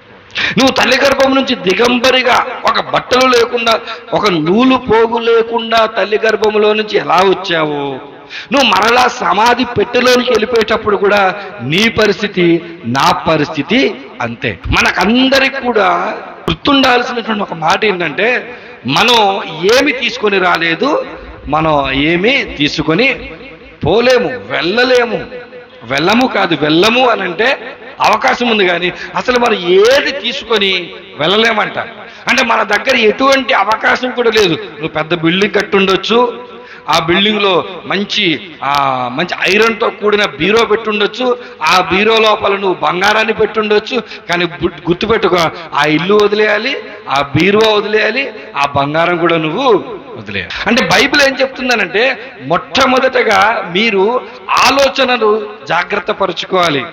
మీ మనసుకి ఎటువంటి ఆలోచన ఇవ్వాలి అని అంటే, ఈ లోకంలోనికి మనం ఏమి తీసుకురాలేదు, ఈ లోకంలోనిది మనము ఏమి కూడా తీసుకొని వెళ్ళలేము. కాబట్టి మనం ఎలా బ్రతకాలి అని బైబిల్ మనకు బోధిస్తుంది అని అంటే, తిమోతికి రాసినటువంటి పత్రికలోని మనం వెళ్ళగలిగితే, తిమోతికి రాసినటువంటి మొదటి పత్రిక 6వ అధ్యాయము 7వ వచనాన్ని ఒకసారి మనం చూద్దాం. మనం ఈ లోకంలోనికి ఏమీయూ తేలేదు. ఎవరైనా తెచ్చారేమని లోకంలోనికి? మనం ఈ లోకంలోనికి ఏమీయూ తేలేదు, దీనిలో నుండి ఏమీయూ తీసుకొని పోలేము. ఇందాక నేను చెప్పాను, లోకంలో కష్టపడే వారి కంటే సోమరిపోతులు ఎక్కున్నారు, సంఘంలో కష్టపడే వారికంటే మరలా సోమరిపోతులే. ఇప్పుడు లోకంలోని చూద్దాం. ఈ లోకంలోనికి మనం వచ్చేటప్పుడు ఏమైనా తీసుకొచ్చామా? ఏమి తీసుకురాలి. ఏమైనా తీసుకెళ్తామా? ఏమి తీసుకెళ్ళమంట. మరి ఏమి తీసుకురాలినప్పుడు, ఏమి తీసుకొని లేనప్పుడు ఇక్కడ ఎలా బ్రతకాలి అని దేవుణ్ణి అడిగితే ఆయన ఏమంటున్నాడు చూడండి, కాగా అన్న వస్త్రములు గలవారమై ఉండి వాటితో తృప్తి పొంది యుందుము. ఇప్పుడు ఇందాక చూసాం మనం, ఈ మనుషుల యొక్క ప్రయాసంతా దేని కొరకు? నోటి కొరకే. కానీ వాళ్ళ మనసుకు సంతృప్తి వస్తుందా? రావట్లేదండి. ప్రసంగి గ్రంథంలో సొలొమోను భక్తుడు చాలా స్పష్టంగా చెబితే, తిమోతి పత్రికను రాస్తున్న పౌలు గారు మాత్రం అద్భుతమైన మాట రాశాడు, మనం తృప్తి కలిగి ఉండొచ్చు. సొలొమోను భక్తుడు అంటున్నాడు తృప్తి లేదు మనసుకు అంటున్నాడు. పౌలు భక్తుడు అంటున్నాడు లేదు లేదు మనం తృప్తి పొందవచ్చు. ఎక్కడ తృప్తి పొందొచ్చు అంటే 2 విషయాలు తృప్తి పొందొచ్చు అంటే ఎక్కడది? అన్నం విషయంలో, వస్త్రముల విషయంలో. ఇప్పుడు చెప్పండి, పోయిన సంవత్సరం ఒక బిర్యానీ తిని సరే సరిపోద్దులే సంతృప్తి, ఈ సంవత్సరం ఒక్క బిర్యానీ కూడా తినను అనేవాళ్ళు ఎవరైనా ఉన్నారు ఇక్కడ? షాపింగ్ మాల్కి వెళ్ళి 1+1 ఆఫర్ అన్నా సరే ఒక్కటే జత బట్టలు కొనుక్కొచ్చిన వాళ్ళు ఎవరైనా ఉన్నారా? 1+1 1+2 అయితే కొంచెం ఇంకా బాగుంటుందేమో, ఫ్యామిలీ ప్యాక్ అనేది కొంచెం ఇంకో 10 మందికి ఇస్తే బాగుంటుందేమో. అంటే మనకి తినే తిండి దగ్గర ఏమి లేదు, సంతృప్తి లేదు. కట్టుకునే బట్ట దగ్గర ఏమి లేదు, సంతృప్తి లేదు. కానీ బైబిల్ ఏం చెప్తుంది? వాటిల్లోనే సంతృప్తిని వెతకమని చెప్తుంది. అర్థమవుతుందా? జాగ్రత్తగా అర్థం చేసుకో. మనం ఈ లోకంలోనికి ఏమీ తెలియదు, ఈ లోకంలో నుంచి ఏమీ తీసుకెళ్ళలేము. కానీ భూమి మీద తృప్తిగా బతకవచ్చు. ఏదున్నప్పుడు? తిండి ఉన్నప్పుడు, బట్ట ఉన్నప్పుడు. ఏదైనా తోటలో ఆదాముకి ఏముందో తెలుసా? బట్టలు ఉన్నాయి, తిండి మాత్రమే ఉంది, మిగతా ఏది కూడా వాళ్ళ దగ్గర లేదు. పౌలు భక్తుడు తనను గురించి తాను ప్రస్తావిస్తున్నప్పుడు కూడా, ఇదిగో నిలవరమైన నివాసం మాకు లేవు, మేము ఆ ప్రాంతానికి వెళ్తున్నాము, ఈ ప్రాంతానికి వెళ్తున్నాము, అక్కడ ఉంటున్నాం, ఇక్కడ ఉంటున్నాం, కానీ ఇదిగో నిలవరమైన నివాసం లేదు. కానీ వారి జీవితాల్లో ఏముంది అని అంటే తృప్తి మాత్రము ఖచ్చితంగా ఉంది. అయితే ఈ తృప్తి రావటానికి బాగా వినాలి. ఇదిగో లోకంలో తిండి దగ్గర మనిషికి తృప్తి లేదు, బట్టల దగ్గర తృప్తి లేదు, బట్టల దగ్గర తిండి దగ్గర తృప్తి ఉండదు. ఎక్కడ తృప్తి ఉంటుందో తెలుసా? చూడండి 6వ వచనంలో చూడండి, సంతుష్టి సహితమైన దైవభక్తి గొప్ప లాభ సాధనమై ఉన్నది. ఇక్కడ విషయం ఏంటంటే ఒక మనిషి అన్నం దగ్గర తృప్తి చెందాలన్నా, ఒక మనిషి బట్టల దగ్గర తృప్తి చెందాలన్నా, ఒక మనిషి ప్రయాసపడి తినే తిండి దగ్గర తృప్తి చెందాలన్నా ఆ మనిషి జీవితంలో ఏముండాలి తెలుసా? దైవ భక్తి ఉండాలి. దైవ భక్తి లేకపోతే ఏముండదు తెలుసా? మనకు సంతృప్తి రాదు, సాటిస్ఫాక్షన్ మనకి ఈ లోకంలో రాదు. ఇంకేదో చేయాలి. ఆ పోరాటంలో, ఆ ఆరాటంలో ఏమైపోద్ది తెలుసా? మన జీవితకాలము అయిపోద్ది. జీవితకాలం అయిపోయిన తర్వాత కూడా వెళ్ళి వాళ్ళతో మాట్లాడమనుకోండి, వాళ్ళు ఏమంటారంటే, బాబు ఇది చేద్దాం అనుకున్నాం, అది చేద్దాం అనుకున్నాం, అలా చేద్దాం అనుకున్నాం, ఇలా చేద్దాం అనుకున్నాం, కానీ ఏమి చేయకుండా ఇలా మిగిలిపోయాం. అంటే మనిషికి వృద్ధాప్యంలోనికి వెళ్ళిపోయిన తర్వాత కూడా ఇంకేదో చేయాలన్న ఆలోచన ఉంటుందా అంటే ఖచ్చితంగా ఉంటుంది. కానీ ఏంటంటే శరీరము సహకరించదు. శరీరం సహకరిస్తే అప్పుడు కూడా వాళ్ళు ఏదైనా చేసేయగలుగుతాడు. అది మనిషికున్న స్వభావం. అయితే గుర్తుపెట్టుకోండి, ఏ కష్టము చేసినా లాభము కలుగుతుంది. అయితే మనిషికి దేవుడిచ్చిన మొట్టమొదటి కష్టం ఏంటంటే శారీరక కష్టం. ఆ శారీరక కష్టాన్ని దేవుడు ఎందుకు పెట్టాడంటే మనం ఆహారాన్ని సంపాదించుకోవడానికి. ఆహారం దగ్గర మనం ఏం పొందాలంటే సంతృప్తి పొందాలి. బట్టల దగ్గర మనం ఏం పొందాలంటే సంతృప్తి పొందాలి. అలా వాటిలో సంతృప్తి పొందాలంటే మనకు ఖచ్చితంగా ఏముండాలి? దైవ భక్తి ఉండాలి. ఎందుకు దేవుడి పట్ల భక్తి మనకు ఉండాలి అని అంటే, ఎందుకు దేవుడు అంటే ఇష్టపడాలి అంటే, మీకు విషయం తెలుసా? చాలా మంది అన్నం దొరకట్లేదని ఆకలితో ఆత్మహత్య చేసుకుంటున్నారు. చాలా మంది ఇదిగో చాలా ఫంక్షన్స్కి మేము వెళ్తుంటే వారికి మంచి బట్టలు ఉన్నాయి, మాకు మంచి బట్టలు లేవు, మా బ్రతికి ఇలాగే అయిపోయింది ఏంటని చెప్పి అలా మానసికంగా కృంగిపోయి బట్టల కోసం ఆత్మహత్యలు చేసుకున్న వాళ్ళు ఉన్నారు. చాలా మంది వారికి ఆస్తులు పెరిగిపోతున్నాయి, వారి కుటుంబాలు చాలా ఉన్నత స్థాయిలోనికి వెళ్ళిపోతున్నాయి, మా బ్రతుకులే ఇలా అయిపోతున్నాయి, మేము అప్పుల పాలు అయిపోతున్నామని చెప్పి అప్పుల కోసం ఆత్మహత్యలు చేసుకునే వారు ఉన్నారు. చాలా మంది చాలా కష్టపడి చదివాను, ఇదిగో నాకు ఉద్యోగం రాలేదని ఆత్మహత్యలు చేసుకునేవారు ఉన్నారు. చాలా మంది వ్యవసాయం చేసాను, పంట నా చేతికి వచ్చే టైంలో పంట నష్టం వచ్చిందని చెప్పి పంట కోసం రైతులు ఆత్మహత్యలు చేసుకునే వాళ్ళు ఉన్నారు. చాలా మంది వారి జీవితాలలో అనేక కోణాలలో వారు ఒకటి అనుకొని కష్టపడతారు. ఆ కష్టానికి లాభం రాకపోయేసరికి, ఆ కష్టానికి ప్రతిఫలం రాకపోయేసరికి ఇక జీవితమే లేదనుకొని ఆత్మహత్యలు చేసుకునేవారు ఉన్నారు. ఆత్మహత్యలు చేసుకునే వారికి ఇక్కడ కూర్చున్న మీ అందరితో నేను మాట్లాడుతున్నాను. మీ జీవితంలో కష్టాలు లేవా? మీ జీవితాలు ఇబ్బందులు లేవా? మీరు అనుకున్న విధంగానే ఇక్కడ కూర్చున్న వాళ్ళందరూ బ్రతుకుతున్నారా? మీ మనసులో ఇలా బ్రతకాలని ఉంటుంది, కానీ ఈరోజు మీరు బ్రతుకుతున్న బ్రతికి నిజంగా మీకు తృప్తినిస్తుందా అంటే ఇక్కడున్న ఒక్కరిలో కూడా సమాధానం అవును నేను అనుకున్నట్టుగా బ్రతుకుతున్నానని ఆలోచన ఎవ్వరికీ రాదు. ఇక్కడున్న వాళ్ళ దగ్గర కాదు, ప్రపంచంలో మీరు ఎక్కడికి వెళ్ళి అడిగినా నేను ఇలా బ్రతకాలనుకుంటున్నాను కానీ నేను ఇలా బ్రతుకుతున్నానని సమాధానమే వస్తుంది. మన ఆశ ఒక విధంగా ఉంటుంది, మన కోరిక ఒక విధంగా ఉంటుంది, మన లక్ష్యం ఒక విధంగా ఉంటుంది, కానీ మన బ్రతుకలా ఉంటుంది, ఇలానే ఉంటుంది. అయితే వాస్తవానికి చూడండి, ఈ లోకంలో ఎంతటి వారైనా సరే వారు అనుకున్నట్టుగా బ్రతికే అవకాశం ఉండదు. ఉదాహరణకు మనం ఏమనుకుంటామంటే బాగా డబ్బున్నవాడు మంచిగా పాలుతో మంచి పాలు టీ పెట్టుకుంటాడేమో, చక్కగా టీ ఆడు తాగుతాడు అనుకుంటే వాళ్ళ దగ్గరికి వెళ్తే ఏమర్థం అవుతుంది తెలుసా? ఇదిగో పాలుతో టీ తాగితే ఫ్యాట్ వచ్చేస్తుందని చెప్పి వాళ్ళు ఏం తాగుతారు తెలుసా? డికాషన్లు తాగుతారు. అది వాళ్ళకి రిచ్, దాన్ని బ్లాక్ టీ అంటారు. ఇంట్లో మనం పెట్టుకుంటే పాలు లేకుండా పెట్టుకుంటే అదేంటి? డికాషన్. అది మనం పాలుంటేనే రిచ్గా పెట్టుకుంటాం, పాలు టీ పెడితేనే రిచ్గా ఇచ్చామని మనం అనుకుంటాం. కానీ వాడు అందులో ఏం చేస్తున్నాడు? వాడు మనకంటే సామాన్యమైన జీవితాన్ని వాడు జీవిస్తున్నాడు. ఈ ప్రపంచంలో కొంతమంది గొప్ప గొప్ప టెక్నాలజీని అందించినటువంటి కొంతమంది వ్యక్తులు ఉన్నారు. అందులో ఒక వ్యక్తి యాపిల్ ఫోన్ అందించినటువంటి వ్యక్తి ఉన్నాడు. ఆయన గురించి మీరు చూడండి, ఆయన బట్టల గురించి మీరు ఎప్పుడైనా చూడండి, ఒకటే టీ షర్ట్ ఉంటుంది, ఒకటే షర్ట్ ఉంటుంది. ఫేస్బుక్ జుకర్బర్గ్ని మీరు చూడండి, ఒకటే టీ షర్ట్ ఉంటుంది, ఒకటే ప్యాంట్ ఉంటుంది, ఒక్కటే కలర్ వేసుకుంటారు. మనం రకరకాల టీ షర్ట్లు వేస్తాం, మనం రకరకాల ప్యాంట్లు వేస్తాం. కానీ ఎంతో కొన్ని వేల కోట్ల డబ్బున్న వాళ్ళు బతికే బతుకు సింపుల్ సాధారణమైన జీవితం. ఎప్పుడు చూసినా అదే టీ షర్ట్ ఉంటుంది. అంటే బహుశా అందులో 10-15 ఉండొచ్చేమోలే, కానీ కలర్ మాత్రం ఒకటే కలర్ ఉంటుంది. మనమేమనుకుంటాం, డబ్బున్న వాడి జీవితం మరొక రకంగా ఉందనుకుంటాం, కానీ వాడి దగ్గరికి వెళ్ళిన తర్వాత పరిస్థితులు అప్పుడు మనకు అర్థమవుతాయి. కాబట్టి దేవుడు ఏం చెప్తున్నాడంటే, కష్టాలు ఈ లోకంలో ఉండేవారందరికీ ఉంటాయి, కానీ మనిషికి ఆ కష్టం పెట్టిందే నేను కష్టపడకుండా ఉంటేనే తప్పు అంటున్నాడు దేవుడు. అర్థమైందా మీకు? ఎవరైనా ఇక్కడ కష్టాల్లో ఉంటే, ఇబ్బందుల్లో ఉంటే మీరు ఏం చెప్పాలి తెలుసా? దేవునికి స్తోత్రం చెప్పండి. దేవుడు మిమ్మల్ని ఆ స్థితిలో చూడాలనుకుంటున్నాడు. మిమ్మల్ని ఆ స్థితిలో దేవుడే నడిపిస్తున్నాడు. ఎందుకు దేవుడు నడిపిస్తున్నాడు అంటే, ఆయన మీకు నేర్పించే జీవిత పాఠాలు కొన్ని వేల కోట్ల రూపాయలు పెట్టిన ఆ జీవిత పాఠాలు మీకు ఎక్కడ కూడా దొరకవు. ఎన్ని ప్రసంగాలు విన్నా మీ జీవితంలో కష్టపడి దేవుని ప్రేమను రుచి చూస్తేనే మీకు అర్థమవుతుంది. కాబట్టి దేవుడు ఏం చేస్తాడంటే కష్టాల గుండా నడిపిస్తాడు. ఎందుకంటే శారీరక కష్టాన్ని పెట్టిందే మన దేవుడు. ఆహారాన్ని మీరు తినేటప్పుడు మీరు ఎలా తినాలంట? కష్టపడి తినండి. ఒకవేళ మీరు కష్టపడకుండా తింటే ఏమన్నాడు ఆయన? అది పాపము. కష్టపడకుండా తింటే ఏంటది? పాపము. కాబట్టి కష్టాలలోనికి మనం వెళ్ళాలి. అయితే ఈ కష్టాలలోనికి వెళ్ళినప్పుడు గుర్తుపెట్టుకోండి, ఆ కష్టాలలో కూడా మనం సంతృప్తిగా ఉండాలంటే మనకి ఎవరు అవసరం? దేవుడు అవసరం. ఆ కష్టాలలో కూడా మనం సంతృప్తిగా బ్రతకాలి అంటే మాత్రం మనకు దేవుడు అవసరం. కాబట్టి దేవుని అవసరం ఎప్పుడు ఉందంటే, ఇదిగో మనం బ్రతికే ప్రతి ఆలోచనల్లో, ప్రతి నిర్ణయాల్లో, ప్రతి ఇబ్బందులో మనకి ఎవరు అవసరం ఉందంటే దేవుని అవసరము ఉంది. అయితే ఇప్పటివరకు నేను మీకు శారీరక కష్టాన్ని గురించి చూపించాను. అయితే బైబిల్ ఇప్పుడు మరొక కష్టాన్ని మీకు చూపిస్తూ ఉంది. బైబిల్లో 66 పుస్తకాలు ఉన్నాయి.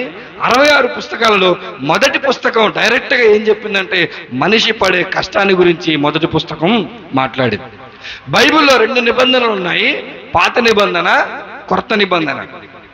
పాత నిబంధన ప్రారంభంలోనే మనిషికి దేవుడు కష్టాన్ని పరిచయం చేశాడు. అయితే నూతన నిబంధన ప్రారంభంలో కూడా యేసుక్రీస్తు ప్రభుల వారు వచ్చి ఆయన వెళ్ళిపోయి ఇదిగో అపోస్తలుల యుగం అంటే కొత్త నిబంధన కాలం ప్రారంభమయ్యే సమయంలో కూడా దేవుడు మాట్లాడిన ఒక బలమైన మాటలో ఏముందో తెలుసా? కష్టమే ఉంది. మరలా ఆదాముతో మాట్లాడినప్పుడు కష్టం గురించే మాట్లాడాడు. కడపటి ఆదామైనటువంటి యేసుక్రీస్తు ప్రభుల వారు వెళ్ళిపోతూ తన యొక్క విశ్వాసులకు, శిష్యులకు చెప్పినటువంటి చివరి మాటల్లో కూడా మరలా ఏముందో తెలుసా? కష్టమే ఉంది. ఒకసారి చూద్దాం. మార్కు గారు రాసిన సువార్త 16వ అధ్యాయం 15వ వచనం. మరియు మీరు సర్వలోకములకు వెళ్ళి సర్వ సృష్టికి సువార్తను ప్రకటించండి. ఈ మాట మనకు చాలా సందర్భాల్లో విని అది ఎలా ఉంటుంది అంటే సువార్తే కదా. ఏమన్నాడు ఆయన? సువార్తే కదా. సో సువార్త నేను కూడా చేస్తున్నాను అని అనటానికి మనం ఏం చేస్తామంటే ఏదో ఒక రోజు సంఘం తరపున ఒక సువార్త కూడిక చేయటం, లేకపోతే ఒక సువార్త చేసే ప్రాంతానికి వెళ్ళి మనం సహకరించటం అని మనం అక్కడితో ఆగిపోయాం. కానీ సర్వలోకమునకు వెళ్ళాలంటే ఎక్కడికి వెళ్ళాలి మనం? సర్వలోకాలంటే ఈ ప్రపంచంలో ఎన్ని దేశాలు ఉన్నాయో, ఎన్ని ప్రాంతాలు ఉన్నాయో, ఎన్ని భాషలు ఉన్నాయో, ఎన్ని రకాల జాతులు ఉన్నాయో వారందరి దగ్గరికి ఎవరు వెళ్ళాలి తెలుసా? యేసుక్రీస్తు శిష్యుల సహవాసమైనటువంటి మీ మందిరంలో ఉన్నవారు వెళ్ళాలి. ఈ బాధ్యత దేవుడు ఎవరికి పెట్టాడంటే మీ పైన పెట్టాడు. ఈరోజు ఈ సంఘం ఏం ఆలోచించుకోవాలంటే ఇదిగో మా సంఘాన్ని దేవుడు ఒక కష్టమైన పని అప్పగించాడు. కష్టమా కాదు చెప్పండి? మీరు ప్రపంచానికి వెళ్ళటం, మీకు తెలుగు తప్ప ఇంగ్లీష్ వచ్చా? ఇంగ్లీష్ తప్ప హిందీ వచ్చా? పక్కనున్న మహారాష్ట్రలో మరాఠీ వచ్చా? మనకేమొచ్చు? తెలుగే వచ్చు. కానీ ఈ సంఘానికి దేవుడు పెట్టిన బాధ్యత ఏంటంటే ప్రపంచంలో ఉన్న అన్ని దేశాలకు మీరు వెళ్ళి సువార్తను అందించాలి. ఊహించండి ఒకసారి, ఈ లోకంలో అన్ని సంఘాలు లేవు, కేవలం మీ సంఘమే ఉంది. ఈ ప్రపంచంలో ఎక్కడ కూడా క్రైస్తవ సంఘాలు లేవు, కేవలం మీ సంఘమే ఉంది. ఇప్పుడు మీ సంఘానికి దేవుడు వచ్చి ఈ మాట చెప్తే మీరేం చెప్తారు చెప్పండి? ఏం చేస్తారు చెప్పండి? ప్రభా, ఇది చాలా కష్టమైన పని, ఇది కష్టమైన పని కాబట్టే నేను ఏమంటున్నాడు ఆయన? మీకు పెట్టాడు సువార్త ప్రకటించటం. అది ప్రతి వ్యక్తి పైన దేవుడిచ్చినటువంటి ఒక భారభరితమైనటువంటి బాధ్యత. అయితే గుర్తించండి, మనమందరం కూడా తినటానికి ఎంత కష్టపడతామో, మనమందరం కూడా లోకంలో జీవనోపాధి నిమిత్తం ఎంత కష్టపడతామో, ఇప్పుడు రెండవ రకమైనటువంటి నూతన నిబంధన ప్రారంభంలో ప్రతి క్రైస్తవుడి పైన దేవుడు పెట్టిన భారభరితమైన ఒక కష్టమైన పని ఏంటంటే సువార్త ప్రకటించడం. ఇది ఏంటో తెలుసా? మీ బాధ్యత. మీరు ఎలాగైతే కష్టపడకుండా అన్నం తింటే పాపమని అంటున్నారో, సువార్త చేయకుండా నేను క్రైస్తవుడిని చెప్పుకోవడం కూడా పాపమే. అది దేవునికి వ్యతిరేకమే. నువ్వు సువార్త పని చేయకుండా, నువ్వు సువార్త కొరకు కష్టపడకుండా, ఇందాక నేను చెప్పాను కదా, లోకంలో కష్టపడే వారి కంటే సోమరిపోతులే ఎక్కువ ఉన్నారు, సంఘంలో కష్టపడేవారి కంటే సోమరిపోతులే ఎక్కువ ఉన్నారు. లోకంలో కష్టపడకుండా ఆహారం తినే వాళ్ళు ఉన్నారు, ఇదిగో క్రైస్తవ్య సంఘాలలో కూడా కష్టపడకుండా జీవ ఆహారాన్ని తింటున్నవారు ఉన్నారు. చాలా సంఘాల్లో, చాలా మందిరాల్లో, చాలా టీవీలలో, యూట్యూబ్లలో ఈరోజు వాక్యం వస్తుంటే చెవులార వాక్యాన్ని వింటున్నారు. అంటే దాని అర్థం ఏంటంటే ఈ వాక్యం అనే ఆహారాన్ని మనస్ఫూర్తిగా తింటున్నారు, కానీ సోమరిపోతులు పని మాత్రము. ఈ విజయవాడలో ఎన్నో మందిరాలు ఉండొచ్చు, ఈ విజయవాడలో ఎంతో వాక్యము మీటింగ్ల ద్వారా లేకపోతే వాళ్ళ చర్చస్ ద్వారా విస్తారమైన సువార్త ప్రకటించబడుతుండొచ్చు. కానీ ఈ విజయవాడలోనే వాక్యాన్ని విని సోమరిపోతుల్లాగా ఎంతమంది క్రైస్తవులు ఉన్నారు తెలుసా మీకు? సగానికి ఎక్కువే. వింటారు కానీ, మరో మాటలు చెప్పాలంటే వాక్యాన్ని తింటారు కానీ దీనికి ప్రతిస్పందించి మేము కష్టపడాలి. దేని నిమిత్తం? సువార్త నిమిత్తం, సువార్త కొరకు కష్టపడాలి అని ఎవరి ఆలోచనలు కూడా లేవు. అందుకే దేవుడు జ్ఞాపకం చేస్తా ఉన్నాడు, ఇదిగో మీరు సర్వ సృష్టికి వెళ్ళి మీరేం చేయాలంటే సువార్తను ప్రకటించాలి. అయితే చాలా సందర్భాలు ఏమనుకుంటారంటే ఈ సువార్త ప్రకటించటం అనేది సులువైన పనిగా చాలా మంది భావిస్తూ ఉంటారు. ఒకసారి చూడండి ఈ మాట, కొరింథీయులకు రాసినటువంటి మొదటి పత్రిక 9వ అధ్యాయము 16వ వచనంలో ఒక భక్తుడు మాట్లాడుతున్న మాటను, నేను సువార్త ప్రకటించుతున్నాను, నాకు అతిశయ కారణము లేదు, సువార్తను ప్రకటింపవలసిన భారము నా మీద మోపబడి ఉన్నది. పౌలు భక్తుడు అంటా ఉన్నాడు, ఇదిగో నేను సువార్త చేస్తున్నాను, ఈ సువార్త చేయాల్సినటువంటి భారము ఏమైందంటే నా మీద మోపబడిందంట. మోపులు అంటే మీకు తెలుసా? కట్టెల మోపు, గడ్డి మోపు అంటే ఏం చేస్తారు? అవి కష్టపడి కట్టెలను మనము ఎత్తుకోవాలి, గడ్డి మోపులు మనం ఎత్తుకోవాలి. ఎత్తుకొని మనం ఏం చేయాలి? నడవాలి. ఒక ప్రాంతంలో నుంచి కట్టెల మోపును కానీ గడ్డి మోపును కానీ వేరే ప్రాంతానికి తీసుకెళ్ళాలి. ఇప్పుడు ఈయన ఎలా మాట్లాడుతున్నాడంటే ఇదిగో సువార్తను ప్రకటించవలసిన భారము నా మీద, నా భుజాల మీద మోపబడి ఉన్నది. ఈ నా భుజాల మీద దేవుడు మోసిన తర్వాత నేను ఏం చేయాలంటే, అయ్యో నేను సువార్తను ప్రకటింపకపోయిన ఎడల నాకు శ్రమ. చాలా మంది ఏమనుకుంటారు తెలుసా, సువార్త చేయటం కష్టం అనుకుంటారు. పౌలు భక్తుడు ఏమంటారు తెలుసా, సువార్త చేయకపోతేనే నాకు కష్టాలు. మరలా ఈ మాట జాగ్రత్తగా వినండి. చాలా మంది సువార్త పని కష్టం అనుకుంటారు, కానీ గుర్తుపెట్టుకోండి, సువార్త చెయ్యకపోతేనే కష్టాలు ఎక్కువ. ఎందుకంటే సువార్త నువ్వు మీ ఇంటి వారికి చెప్పలేదు అనుకో, దేవుని వాక్యము దేవుని గురించి నీ ఇంట్లో వారికి చెప్పలేదు అనుకోండి, ఏదో ఒక రోజు అప్పుల బాధతో వాళ్ళు ఏం చేస్తారంటే ఆత్మహత్య చేసుకుంటారు. ఆ రోజు నువ్వేమనుకుంటావంటే, అయ్యో మరి నాకు కూడా కష్టాలు ఉన్నాయి కదా, మరి ఇంత ధైర్యం ఉందనంటే కారణం దేవుడు కదా. ఈ దేవుడిని నేను మా అన్నకు కానీ, మా బావకు కానీ, మా మరిదికి కానీ, మా కోడళ్ళకు కానీ, నా భర్తకు కానీ, నా కొడుకు కానీ నేను చెప్పలేకపోయానని ఆ రోజు నువ్వు ఏడుస్తావు, ఆ రోజు నువ్వు బాధపడతావు. ఆదివారం చర్చికి వచ్చి చప్పట్లు కొట్టి లేకపోతే కాసేపు వాక్యం విని నువ్వు ఇంత చందా వేసి వెళ్ళిపోవటం కాదు క్రైస్తవ జీవితం అంటే. క్రైస్తవ జీవితం అంటే ఎక్కడ ప్రారంభమవుతుంది అంటే చర్చిలో ప్రారంభమయ్యి నీ ఇంటి దగ్గరికి వెళ్తుంది. నీ ఇంటి దగ్గర నుంచి సమాజంలోనికి వెళ్ళాలి. ఎవరైనా కష్టాల్లో, ఇబ్బందుల్లో, నష్టాల్లో ఉంటే వారికి నువ్వేం చేయాలి?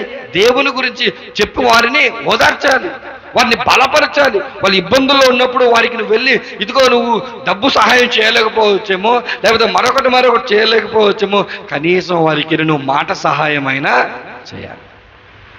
వారికి ఒక మాట చెప్తే ఇదిగో వారి ప్రారంభం ఏమవుద్దంటే తెప్పరిల్లినట్టుగా ఆ రోజుల్లో ఆ సహోదరి వచ్చి నాకు సహాయం చేసింది అనేటువంటి ఆలోచన వారికి వస్తుంది.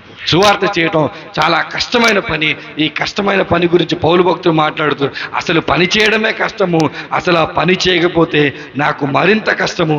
అయితే ఆ భారము నాకు ఎలా ఉందనంటే నా మీద అది మోపబడి ఉంది. అయితే ఇక్కడ కూర్చున్న ప్రతి ఒక్కరి మీద కూడా గుర్తుపెట్టుకోండి, ఆ భారము పౌలు గారి మీద ఎలాగైతే మోపబడి ఉందో మీ మీద కూడా మోపబడి.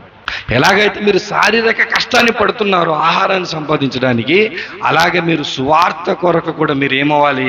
కష్టపడాలి. ఎలాగైతే ఆహారం కొరకు మీరు పని చేస్తున్నారో మీరు ఏం చేయాలి తెలుసా?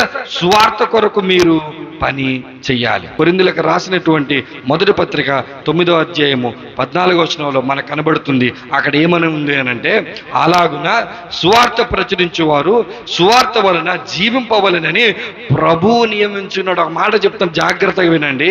ఇదిగో ఆహారం కోసం మీరు పని చేస్తే లాభం వస్తుందా రాదా? సువార్త కొరకు మీరు పని చేస్తే కూడా మీకు ఏమొస్తుందంట? జీతము, లాభము ఖచ్చితంగా వస్తుంది. వాక్యం చెప్తుంది ఏమనంటే, సువార్త ప్రకటించేవారు సువార్త వల్ల బ్రతకొచ్చంట. ఎలా సువార్త ప్రకటించేవారు ఎలా బ్రతకొచ్చు అంటే ఒక మాట చెప్తాను. సువార్త ప్రకటించేవారు ఎలా బ్రతకొచ్చు అంటే ఒక మాట చెప్తాను. నేను దేవుని వాక్యాన్ని బోధిస్తాను కాబట్టి చాలా మంది వాళ్ళు మీటింగ్లకు వెళ్ళినా లేకపోతే వాళ్ళ గృహాలకు ఏదో పర్పస్ చేత వెళ్ళినా సరే వాళ్ళు ప్రేమించి ఏం చేస్తారంటే మమ్మల్ని పిలిచి భోజనాలు పెడతారు. ఈరోజు ఉదయాన్న ఆంటీ గారు నాకు చక్కగా ఇడ్లీ పెట్టింది. నేను మామూలుగా ఇంట్లో తింటే 4 ఇడ్లీ తింటా. ఆ 4 కూడా చాలా కష్టపడి తింటా. కానీ ఆ అమ్మ ఏం చేసింది తెలుసా? 6 తినాల్సిందే అని చెప్పి పట్టుబట్టింది. నేను 4 తిన్న తర్వాత ఇంకో 2 బలవంతంగా ఎట్టి, అమ్మ నేను వాక్యం చెప్పలేనమ్మా, అయినా సరే నువ్వు తినాలి. ఇప్పుడు విషయం చెప్తాను. నేను ఒక పూట అంటే నేను భోజనం చేసేంత వరకు నేను బ్రతకడానికి కావలసిన ఆహారం నాకు ఎవరిచ్చారు?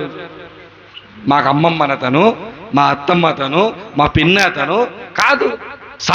ఇది భౌతికంగా ఎటువంటి సంబంధం లేకపోయినా ఆత్మీయ సంబంధాన్ని బట్టి ఒక పూట నేను బతకడానికి భోజనం నాకు ఆ తల్లి పెట్టింది. నేను విజయవాడలోనికి వచ్చినా, నేను హైదరాబాద్కి వెళ్ళినా, నేను కాకినాడ వెళ్ళినా, నాకు కొన్ని సిటీస్లో కొన్ని ఫ్యామిలీస్ ఉంటాయి. అక్కడికి వెళ్ళానంటే అది వాళ్ళ ఇంటికి నేను వచ్చినట్టున్నాను, నా ఇంటికి నేను వెళ్ళినట్టు. అది ఎలా వచ్చింది నాకు?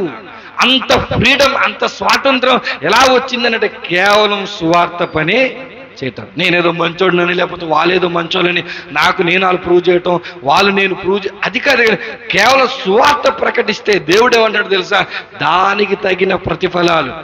ఇదిగో శిష్యులకు ఎవరైనా శిష్యులు అని చెప్పి గిన్నెడు చల్లనీళ్ళు ఇస్తే ఏమన్నాడంట దేవుడు? ప్రతిఫలము మీరు పోగొట్టుకోరు. ఒక సేవకుడిని మీరు ఇదిగో మా ఇంటికి వచ్చిన తర్వాత ఒక గిన్నెడు చన్నీళ్ళు ఇస్తేనే మీరు ప్రతిఫలాలని పోగొట్టుకున్నప్పుడు మీరు కష్టపడి స్వార్థ ప్రకటిస్తే దేవుడు మీకు ప్రతిఫలం ఇవ్వకుండా ఉంటాడా? మీరు అనుకుంటారు, నేను అనుకుంటాను ఏంటో తెలుసా? ఏదో మన సంపాదనలో నుంచి సేవకి ఇచ్చేస్తున్నాం. మనం తెగ కష్టపడిపోతున్న సేవకు అని మనం అనుకుంటాం, కానీ మనం ₹10 కష్టం పడితే దేవుడు ₹100 ప్రతిఫలాలు మనకు అనుగ్రహం. చూడండి, ఒకరోజు దావీదు చాలా విస్తారమైన సంపాదించాడు. దేని కొరకు తెలుసా? మందిరం కట్టడానికి.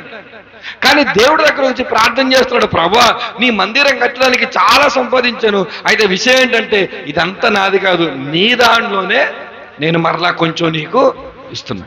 ఆహారాన్ని సంపాదించడానికి మనం కష్టపడాలి అంటే అలా కష్టపడే వాతావరణాన్ని కలగజేసింది దేవుడే. అలా సంపాదించిన దాన్ని తీసుకొచ్చి మరలా సువార్తకు పెట్టినప్పుడు ఏదో నువ్వేదో కష్టపడిపోతున్నావు, నేనేదో కష్టపడిపోతున్నానని మనం అనుకోకూడదు. ఈ కష్టపడే అవకాశాన్ని కూడా మరలా ఎవరిచ్చారు? దేవుడే. అందుకే సువార్త మీరు పని చేస్తే గుర్తుపెట్టుకోండి, మీకు జీతం ఖచ్చితంగా ఉంటుంది. సేవకులకే కాదు, ఒకవేళ ఇది సేవకులకే, ఇదిగో స్వార్థ పని చేస్తే సేవకులకే జీతం ఉందనుకుంటే కొరింథు సంఘములో ఉన్న విశ్వాసులకు ఈ పత్రికను పౌలు గారు రాయరు. ప్రత్యేకించి ఇదిగో సేవకులకు, పెద్దలకు అని చెప్పి ఈ మాట ఆయన రాస్తాడు. ఆయన ఏమన్నాడంటే, ఇదిగో మీరు ఎవరైనా మీరు సువార్త పని చేస్తే దేవుడు మీరు చేసిన సువార్త పనిని బట్టి మీకు ఎటువంటి న్యాయం చేయాలో, దేవుడు మీకు చేసిన సువార్త పనిని బట్టి మీకు ఎటువంటి సహాయం చేయాలో ఆయన ఖచ్చితంగా ఏం చేస్తాడు? మీ జీతాన్ని ఆయన ఇచ్చేస్తాడు. ఊరకనే ఆయన తన దగ్గర పని చేయించుకునేటువంటి దేవుడు కాడు. ఆయన మనకు అనేకమైన ఉచితంగా ఇచ్చాడు. కానీ ఇక్కడ విషయం ఏంటంటే, ఈరోజు ఆయన కొరకు పనిచేసేవారు కొందరు కావాలి. ఆయన ఊరకనే పని చేయడు. నువ్వు ఏ పని చేయకపోయినా అనేకమైన ఆశీర్వాదాలు ఆయన ఇప్పటికే ఇచ్చాడు. కానీ ఆయన ఏం కోరుకుంటున్నాడంటే, మీరు లోకంలోనికి వెళ్ళిపోయి కేవలం తినడానికి, కేవలం బట్టల కొరకే అక్కడే మీరు ఆగిపోయారు. కొంచెం ముందుకు రండి, మరొక కష్టాన్ని నేను మీకు చూపిస్తున్నాను. ఆ కష్టం ఏంటంటే, ఈ ప్రపంచానికి వెళ్ళి సువార్త ప్రకటించాలి. అంటే సంఘము ఒకే చోట ఉంటే అది సంఘము కాదు. సంఘము ఏం చేయాలంటే విస్తరించాలి. సంఘము ఏం చేయాలంటే కష్టపడాలి. సంఘం ఏం చేయాలంటే పని చేయాలి. సంఘము పని చేయటము అనేది మరిచిపోయింది అనంటే దేవుని దృష్టిలో ఆ సంఘము క్రమంగా ఏమవుతున్నట్టు అనంటే సంఘపు లక్షణాలను దేవుని దృష్టిలో ఆ సంఘము కోల్పోతున్నట్టే. ఒకసారి చూడండి, కొరింథీయులకు రాసినటువంటి 2వ పత్రిక 11వ అధ్యాయము 27వ వచనంలో పౌలు భక్తుడు పడుతున్న ప్రయాసను గురించి ఆయన మాట్లాడుతూ ఉన్నాడు. ప్రయాసముతోనూ కష్టముతోనూ తరచుగా జాగరణములతోనూ ఆకలి దప్పులతోనూ తరచుగా ఉపవాసములతోనూ చలితోనూ దిగంబరత్వముతోనూ ఉంటిని, ఇంకను చెప్పవలసినవి అనేకములు కలవు. పౌలు భక్తుడు మాట్లాడుతున్నాడు, నేను సువార్త కొరకు ఎంతలా కష్టపడుతున్నానంటే ప్రయాసపడుతున్నాను, కష్టపడుతున్నాను, ఆకలి దప్పులతో ఉంటున్నాను, నిద్ర లేదు, ఉపవాసం ఉంది, చలి ఉంది, బట్టలు లేవు. ఇంకా నేను చెప్పాల్సినవి చాలా. మనం ఎవరైనా అలా కష్టపడుతున్నామా? మనం దేవుని కొరకు ఒక పూట ఆహారాన్ని మానగలమా? దేవుని కొరకు ఒక బట్టలు కొనకుండా మనం ఆగగలమా? దేవుని కొరకు ఈ పని, లేకపోతే దేవుని కొరకు సుఖాన్ని మనం విడిచిపెట్టగలమా? మనం ఏమి చేయము. మనము ఏ కష్టాన్ని కూడా అంటే సువార్త కొరకు నువ్వు ఏమైనా కష్టపడుతున్నావా తల్లి? సువార్త కొరకు నువ్వు ఏమైనా కష్టపడుతున్నా అంటే సువార్త కొరకు కష్టపడేటువంటి విశ్వాసులు ఈరోజు ఎక్కడ కూడా కనబడటమే. కేవలం మొదటి శారీరక కష్టం, ఆహారం కోసమే కష్టపడుతున్నారు. కానీ అది వాక్యం చెప్తుంది, అందులో సంతృప్తి లేదురా నాయన. అందులో సంతృప్తి మీకు కావాలంటే దైవభక్తి మీకు ఉండాలి.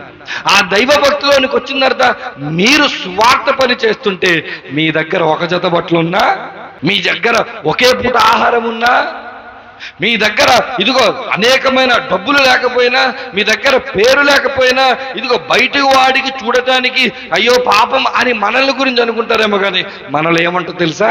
సంతృప్తి ఉంటుంది. ఇప్పుడు చూడండి, బయటవాడికి మనం కనబడడానికి చాలా డబ్బున్నవాడిగా, బయటవాడికి మనం కనబడడానికి చాలా అనేకమైన సంపదలు కలిగి ఉన్నవాడిగా ఉండి ఇంట్లో మనశ్శాంతి లేదనుకోండి, ఏమైనా ఉపయోగమా? ఇంట్లో మనశ్శాంతి ఉంది, ఇంట్లో శాంతంగా బతుకుతున్నాము, రోజు తినగలుగుతున్నాము, బట్ట కట్టుకోగలుగుతున్నాము, పిల్లల్ని చదివించుకోగలుగుతున్నాము, మనకంటూ పని ఉంది, సాబీగా ఆ పని మనం చేసుకుంటూ ముందుకెళ్తున్నాము, ఆ పనితో పాటు స్వార్థ పని కూడా చేస్తున్నాము అని అంటే ఆ కుటుంబం ఎంత సంతృప్తిగా ఉంటుంది. ఇప్పుడు బయటవాడు అనుకోవచ్చు, నీకు అది లేదు కదా, నీకు అది లేదు కదా, నీకు ఇది లేదు కదా అని అంటే అప్పుడు దేవుని వాక్యం ద్వారా మనం చెప్పొచ్చు, నాకు ఏది లేకపోయినా పర్వాలేదు, కానీ ఒక మనిషిగా భూమి మీద తృప్తిగా నేను బ్రతకగలను. మనం ఈ లోకంలో ఎలా బ్రతకాలి అని బైబిల్ చెప్తుందంటే, ఈ లోకంలో మనం తృప్తిగా కాగా అన్న వస్త్రములు గలవారమై ఉండి మనం తృప్తిగా ఆ తృప్తి లేకుండా ఒకవేళ ఇక్కడ బ్రతికితే, గుర్తుపెట్టుకోండి, ఆ తృప్తి లేకుండా ఒకవేళ ఇక్కడ బ్రతికితే దేవుణ్ణి సరిగ్గా మనం అర్థం చేసుకోలేదని అర్థం.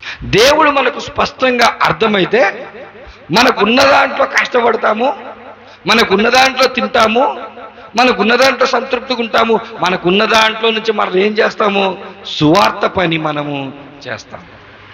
ఒక మనిషి జీవితం సంపూర్ణమైన జీవితం ఎప్పుడవుతుందంటే, కేవలం తిండి కొరకే కష్టపడితే అది సంపూర్ణమైన జీవితము అవ్వదు. సంపూర్ణమైన జీవితం ఎప్పుడు వస్తుందంటే, మన జీవితంలో సువార్త పని కూడా జతక. పాత నిబంధన గ్రంథం సంపూర్ణమైన పుస్తకమా అంటే కాదు. పాత నిబంధన గ్రంథానికి ఏమి జతపరచాలి? నూతన నిబంధనను జతపరచాలి. పాత నిబంధన ప్రకారంగా మనం పని చేసుకుని తింటే సరిపోద్ది.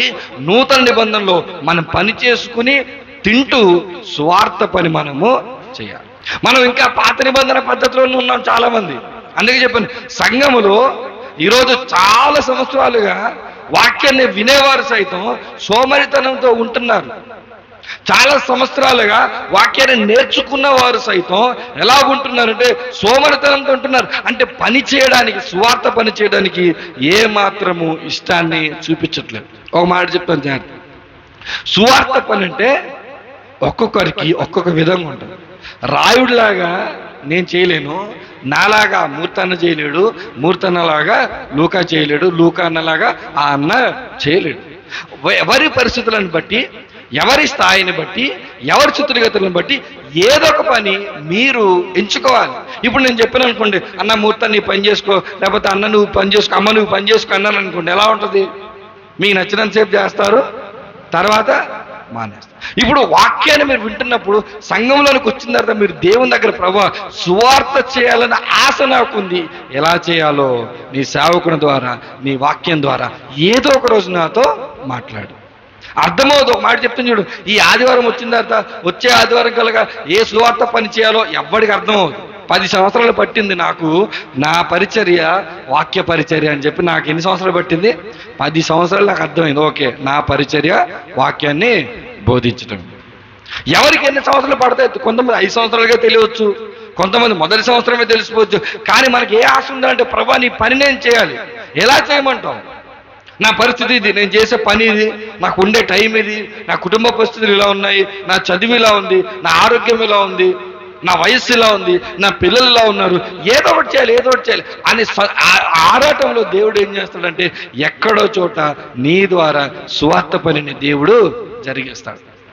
ప్రారంభంలో మా గ్రామంలో మేము మందిరాన్ని ప్రారంభించినప్పుడు కేవలం మేము మా ఇంటి దగ్గర 3 రూమ్ ఉంటే ఒక రూమ్లో ఒక 3 కుటుంబాలు మాత్రమే ఆరాధన చేసేవాళ్ళు ఒక 2 వారాలు.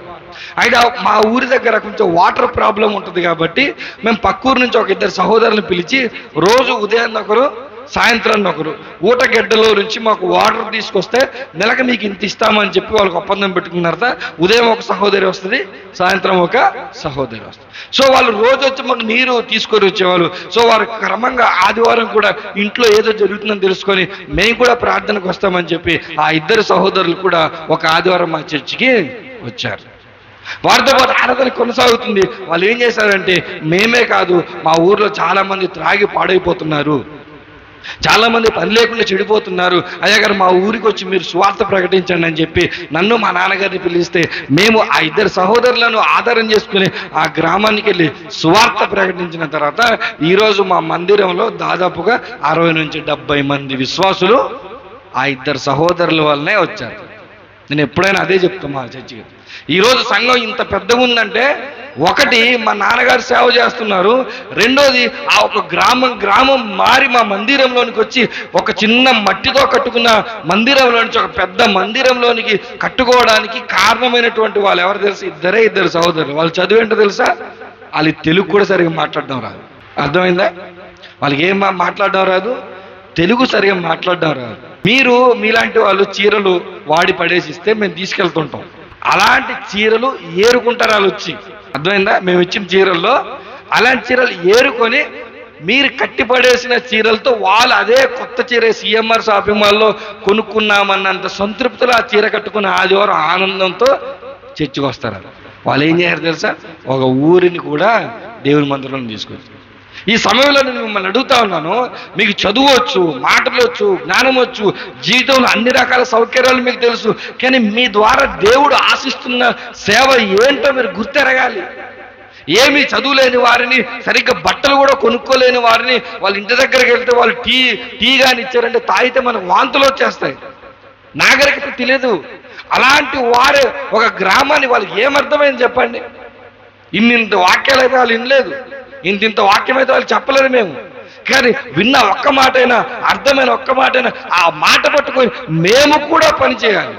వీళ్ళు ప్రయాసపడుతున్నారు, వీళ్ళు చేస్తున్నారు, మేము కూడా మా వంతుగా ఏదో చేయాలి అని చెప్పి త్రాగుబోతుల్ని మార్చారు, వాళ్ళు తిరుగుబోతుల్ని మార్చారు. ఈరోజు వాళ్ళు మంచిగా ప్యాంట్లు షర్ట్లు వేసుకొని వస్తుంటే అప్పుడప్పుడు మా చర్చిలో మా సంఘస్థుల షర్టు ప్యాంట్లు చూస్తుంటే నాకు కూడా అంత మంచి బట్టలు ఉండవు, అంత మంచి బట్టలు వేసుకుంటున్నారు. కారణం ఏంటో తెలుసా? ఇద్దరు సహోదరులు దేవుడు వారికి ఇచ్చినటువంటి భారభరితమైనటువంటి సువార్త పరిచయను వారి జీవితాల్లో వాళ్ళు చేశారు. వాళ్ళు కనీసం నెల సంపాదన ఇంత అని ఉండదు, రోజు కష్టపడితే వచ్చే దాంతో బతికగలిగేటువంటి వారు. సో అలాంటి వారి ద్వారా దేవుడు అంత ఘనమైన పరిచర్యలు చేస్తుంటే ఈరోజు ఆ ప్రాంతంలో మా నాన్నగారు బతుకున్నంతసేపు, తర్వాత నేను సువార్త చేస్తున్నంతసేపు ఆ ఇద్దరు సహోదరుల గురించి చెబుతూనే ఉంటా. ఎందుకంటే దేవుడు వారిద్దరిని ఉపయోగించుకొని ఎంతటి పరిచర్య చేశాడు. ఈరోజు దేవుడు నన్ను అడుగుతున్నాడు, కేవలం శారీరక కష్టముతో నువ్వు ఆగిపోయావేమో, వాటిల్లోనే మునిగిపోయావేమో, అదే పని అనుకొని అదే జీవితం అని అక్కడ ఆగిపోయాము. ఒక మాట చెప్తాను, అది చేయటం తప్పు అని నేను అనట్లేదు, అది మీరు చేయండి, మీరు కష్టపడండి. రోజుకు 10 గంటలు కష్టపడతారో 8 గంటలు కష్టపడతారు, అది కష్టపడండి. అది కష్టపడాలని చెప్పిందే దేవుడు. ఎలా చెప్పాడు? ఆజ్ఞపూర్వకంగా చెప్పాడు. మీరు ఖచ్చితంగా తినడానికి కష్టపడి పని చేయాల్సిందే, అది మానేసి ఇది చేయటం కాదు, స్వార్థ కోసం అది మానేసి ఇది చేయటం కాదు. ఆ పిలుపు వేరే ఉంటుంది, కానీ మీరు ఖచ్చితంగా ఆ పని చేయాలి. ఆ పనితోనే మీరు ఆగిపోకూడదు, ఆ పనితో పాటుగా సువార్త పని చేయాలి. ఒకవేళ సువార్త పనులు పాలి భాగస్తులుగా మీరు లేకపోతే మీరు పాత నిబంధన దగ్గర ఆగిపోయారని అర్థం. దేవుడు ఒక కోణమే మీకు అర్థమయ్యాడు అని అర్థం. రెండవ కోణాన్ని మీరు అర్థం చేసుకోండి. సువార్త, ఇదిగో నేను ప్రయాసపడుతున్నాను, సర్వ సృష్టికి నిన్ను ప్రకటించాలి, భారముతో ప్రకటిస్తున్నాను. పౌలు భక్తుడు అంటాడు, ఇదిగో భారంతో నేను ప్రకటిస్తున్నాను. అయితే ఇందాక నుంచి మనం మాట్లాడుతున్నాం, మనం ఏమి చేసినా, ఎంత కష్టం చేసినా దాన్ని ఏమొస్తుందంట? లాభము వస్తుంది. మరి సువార్త పని చేస్తే ఎటువంటి లాభం వస్తుందో చూపించిన ముగింపులను తీసుకెళ్లే ప్రయత్నం చేస్తాను. తిమోతికి రాసినటువంటి 2వ పత్రిక 4వ అధ్యాయము 5వ వచనాన్ని చూద్దాం. అయితే నీవు అన్ని విషయములలో మితముగా ఉండుము, శ్రమపడుము, సువార్తికుని పని చేయము, నీ పరిచర్యను సంపూర్ణముగా జరిగించుము. నేను ఇప్పుడే పానార్పణముగా పోయబడుచున్నాను, నేను వెడలిపోవు కాలము సమీపమై ఉన్నది.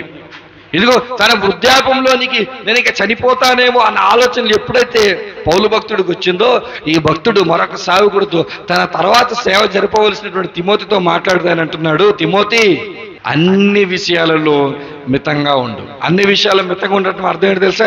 తినే తిండి దగ్గర కంట్రోల్గా ఉండు, కొనుక్కునే బట్టల దగ్గర కంట్రోల్గా ఉండు, ఇల్లు కట్టుకునే దగ్గర కంట్రోల్గా ఉండు, బంగారం సంపాదించే దగ్గర కంట్రోల్గా ఉండు, బ్యాంకుల్లో డబ్బులు దాస్తున్నావు కదా కంట్రోల్గా ఉండు, మాటలు కంట్రోల్గా ఉండు.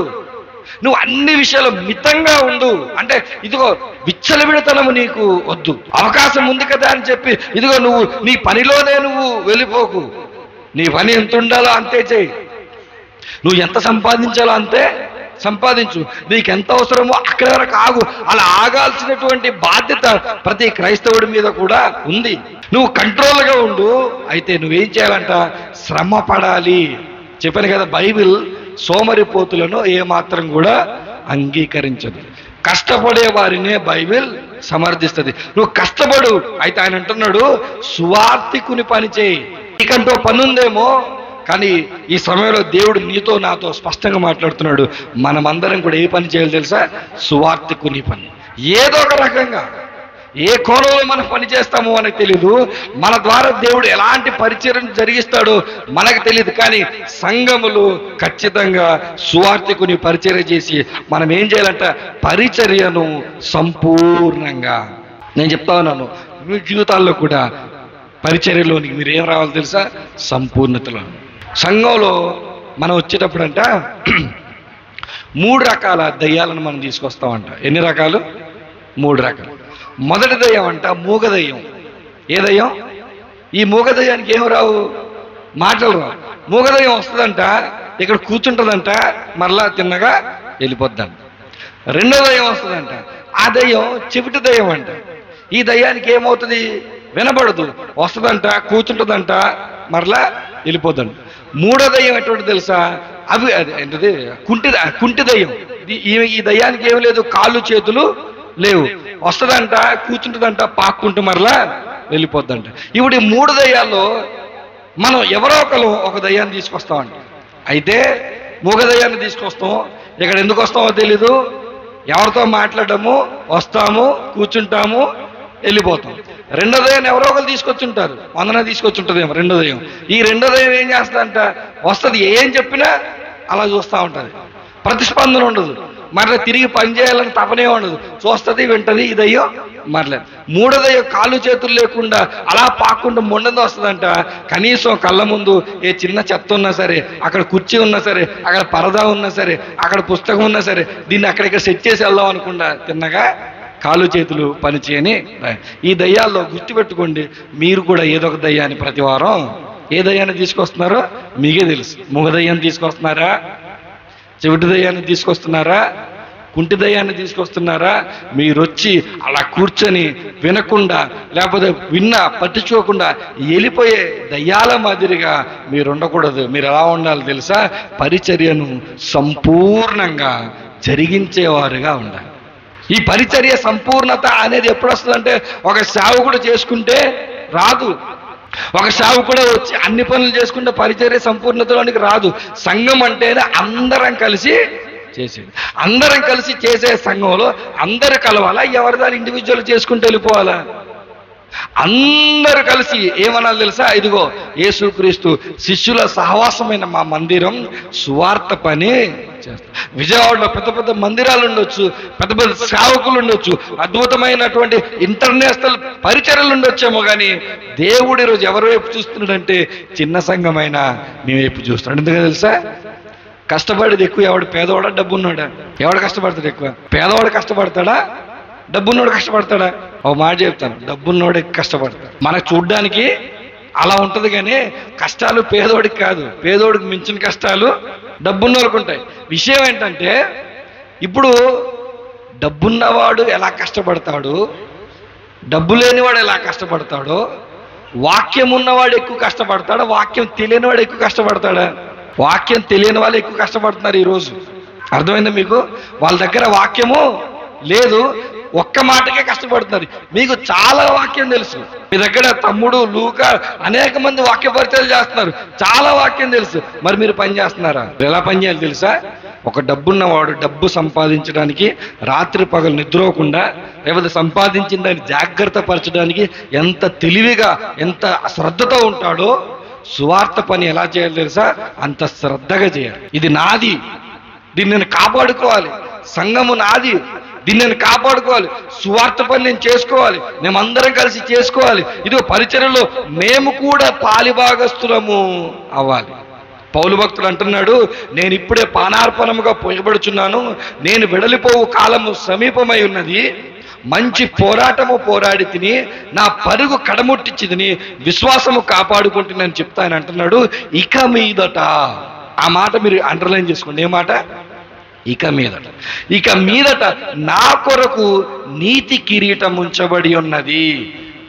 ఆ దినమందు నీతిగల న్యాయాధిపతిపైన ప్రభు, అది నాకును, మరల ఈ మాట, నాకు మాత్రమే కాకుండా, ఆ మాట కూడా అండర్లైన్ చేయండి, నాకు మాత్రమే కాకుండా తన ప్రత్యక్షతను అపేక్షించు వారికి అందరికీ, మనందరికీ ఏమొస్తుంది తెలుసా?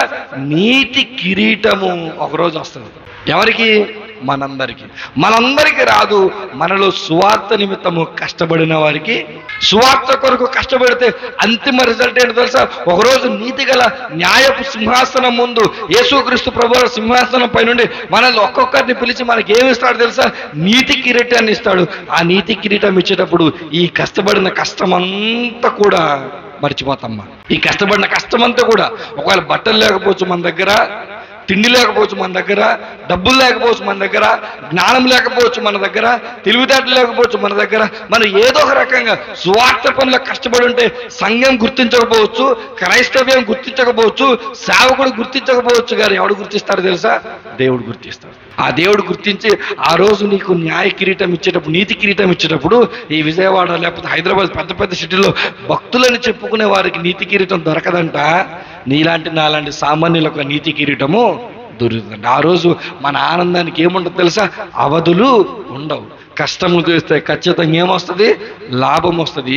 ఆ లాభము సువార్త పరిచర్యలు ఎటువంటి లాభం వస్తుంది అంటే, భూలోకంలో ఉన్నప్పుడు లాభం వస్తుంది, నీతి కిరీటం మనకు వస్తుంది. ఒక మాట చెప్తాను, పరలోకం వస్తుందా అంటేనే అనుమానం మనకి.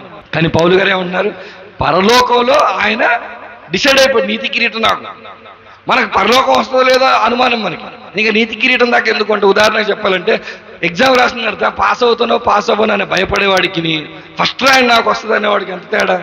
ఈయన అంటే నాకు ఫస్ట్ ర్యాంక్ వస్తుంది అంటున్నాడు, మనం పాస్ అవుతామో పాస్ అవ్వం. ఈరోజు దేవుడు చెప్తున్నాడు, ఒక మాట చెప్పండి, పరలోకానికి నిన్ను తీసుకెళ్లే పని ఏదైనా ఉందంట. ఏ పని? సువార్త పని. నిన్నది పరలోకాన్ని తీసుకెళ్తాడు, నిన్నది పరలోకంలో నీతి కిరీటం పొందుకునేలా చేస్తుంది.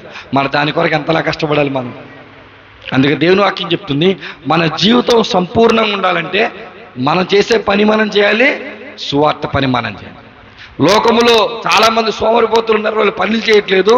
సంఘంలో కూడా ఉన్నారు చాలామంది సోమరిపోతులు, వారి పని చేయటం లేదు. ఈరోజు ఒకళ్ళు సోమరితనంతో నీవు ఉండి సువార్త పనిలో వెనకడుగేస్తుంటే, ఈ సమయంలో దేవుడు నీతో స్పష్టంగా మాట్లాడుతున్నాడు, విడిచిపెట్టి సువార్త పని చేయి, కష్టపడు, సువార్తకుని పని చేయి, ప్రతిఫలం ఇక్కడ చూస్తావు, పరలోకం. అట్టి స్థితి దేవుడు మీకు నాకు అనుగ్రహించాలని మనస్ఫూర్తి కోరుకుంటూ తలలో ఉంచండి. చిన్న ప్రార్థన చేసుకుని ముగించుకుందాం. పరిశుద్ధ ప్రేమ నమ్మకం కలిగిన మా ప్రియ పరలోకపు తండ్రి, ఉదయకాల సమయం మీద ప్రభ మీరు మాతో మాట్లాడిన కొద్ది మాటలను బట్టి వందనాలు. సంఘంగా నాయన ప్రభ, మేము మా పనులను మేము చేసుకుంటూ తండ్రి సువార్త పనిలో ప్రభ సహకరించబడ్డరే మమ్మల్ని ఉంచమని ప్రార్థిస్తున్నాం. ప్రయాసపడి చిన్న సంఘం తండ్రి, వీరు చేసిన నాయన ప్రభ ఆరాధనను, వీరు చేసిన పరిచర్యను మీరు జ్ఞాపకం చేసుకుని ప్రతి ఒక్కరిని మీరు దీవించండి, ఆశీర్వదించండి. నీ నామ మహిమార్థమే ప్రతి ఒక్కరిని కూడా నీ సేవలు ఉపయోగించుకుని ప్రభా నీకు ప్రయోజనకరమైన వారుగా వీరుండినట్లు సహాయం చేయమని కోరుతూ ప్రభా. ఇదిగో తండ్రి నాయన ప్రభ, మరి తమ్ముడు చేసిన పరిచయం మీరు జ్ఞాపకం చేసుకోండి, అతని కుటుంబాన్ని కూడా జ్ఞాపకం చేసుకోండి, సంఘం పెద్దల్ని జ్ఞాపకం చేసుకోండి, సంఘంలో విశ్వాసాలను జ్ఞాపకం చేసుకొని ప్రభు బలపరిచే సంఘాన్ని ఉన్నతమైన స్థానంలో ఉంచి మనం ప్రార్థిస్తూ ప్రాధేయపడుతూ ప్రభును ప్రియ రక్షకుడు యేసుక్రీస్తు నామం పేరిట ప్రార్థన అడుగుచున్నాను పరమ తండ్రి, ఆమేన్. అందరికీ వందనాలు.